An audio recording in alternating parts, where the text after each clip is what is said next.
Past the hour, one Mississippi company says their waterproof, windproof cameras mounted on utility poles could help ease the filing of insurance claims after a hurricane. Right, and this is all about getting more information about what happened, Yes. what caused the damage. That's the goal of this project, my understanding. All right, so let's bring in the man with all the answers, Daryl Jones with World Class Holding, the mastermind behind the hurricane camera.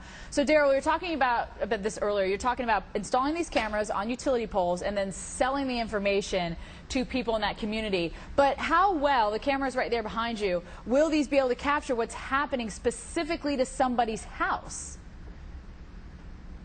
Well, because of these cameras' ability to see not only during the day but also at night, the technology behind them with the very, very low lux enables them to see at night as well as during the day. Yeah, but how much detail exactly? Because these insurance companies need a lot of detail. How much detail is this going to capture a small camera with a huge community?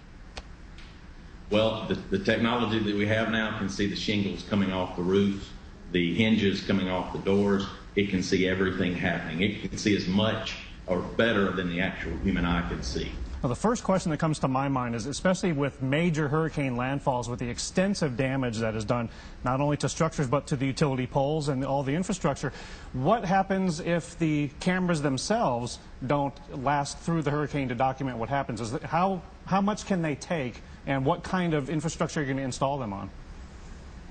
Well, the cameras are enclosed in a 3,500 PSI casing, so the cameras are totally waterproof. They're not going anywhere. We expect to lose some light standards during a major storm especially. Generally speaking, our data has shown that approximately 70 to 80% of the light standards remain after Hurricane Katrina.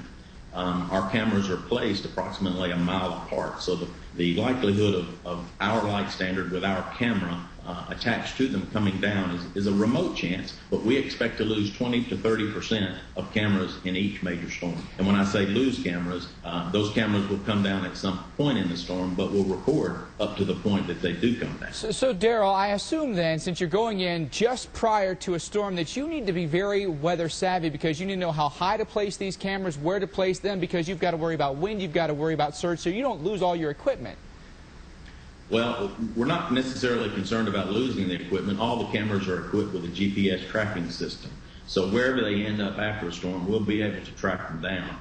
And of course, we're going to rely heavily on the Weather Channel to keep us updated to understand exactly when and where that the storms will hit. Well, we got you, Mr. Jones. You know that. We'll be certainly ahead of the storm for you on that one. Thank you for all your information. And kind of interesting. I mean, I'm just curious about, how much detail these are going to get on specific homes. Well, still, bottom line, I think, is that folks need to have the insurance they need, both to cover the wind damage, but separate flood insurance, because most homeowners' policies don't cover the flood. And any kind of proof you can have is good. Pictures, video, whatever it may be. Maybe this can go some way. Take that out of your contents of your house ahead of time. Absolutely.